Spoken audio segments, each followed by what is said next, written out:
Cerise, la parole est comme une épée. Ça veut dire qu'une épée est à double tranchant. Elle peut à la fois tuer, à la fois amputer, à la fois faire mal, blesser, et à la fois, elle peut vous servir à vous protéger et à couper les liens toxiques. Ben, la parole, c'est pareil. Quand vous vous exprimez envers quelqu'un, vous pouvez le blesser, lui faire mal, lui faire comme un couteau dans l'âme. Et de la même manière, quand vous vous parlez mal de vous, c'est comme si vous vous faisiez harakiri. Vous connaissez les Japonais avec les sabres?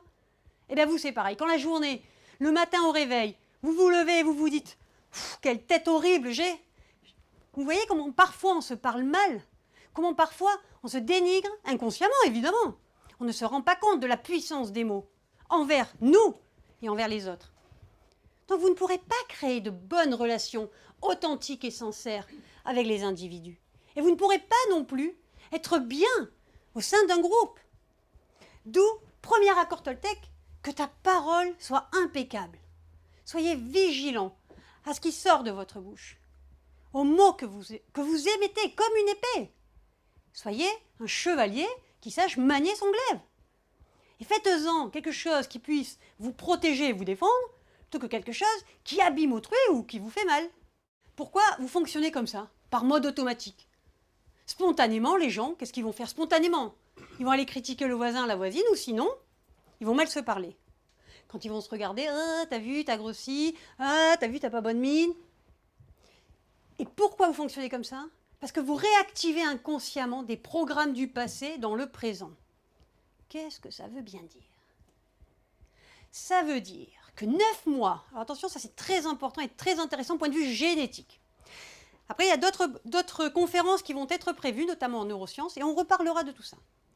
Donc, 9 mois avant la conception, vous savez, avant que vous arriviez sur Terre, 9 mois dans la vie intra-utérine, vous arrivez sur Terre, 7 ans de vie terrestre, vous allez engrammer des programmes dans votre ADN qui vont faire qu'au lieu de devenir celui que vous deviez devenir, vous allez réactiver ces programmes à l'âge adulte, donc le passé, dans le présent.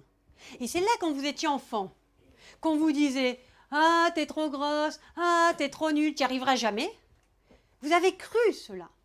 Vous avez donné votre accord à cet entourage, à cette épigénétique, en neurosciences on parle d'épigénétique, qui vous a fait croire que vous étiez trop gros, trop grosse, que vous n'alliez pas assez vite, peu importe les croyances données par l'entourage.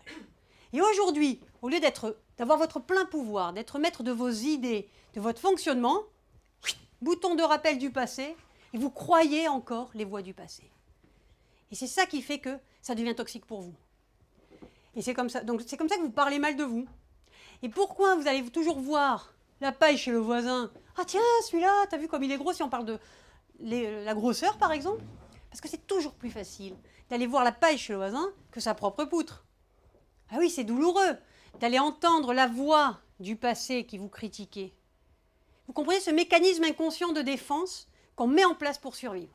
Bon sang, mais qu'est-ce que j'étais abîmée quand j'étais enfant, par exemple, que ma mère me disait ça, mon père, l'instituteur. Est-ce que vous percevez tout ça? C'est évident pour vous? Oui?